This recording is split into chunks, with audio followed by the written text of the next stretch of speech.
This recipe for turkey sausages is from an Austrian recipe collection from 1719. It provides the cook with several options for sausages.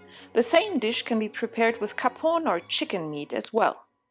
The sausages can be either fried or cooked and served in a soup, I quote, with rice, roots, herbs, or chopped hard-boiled egg yolks.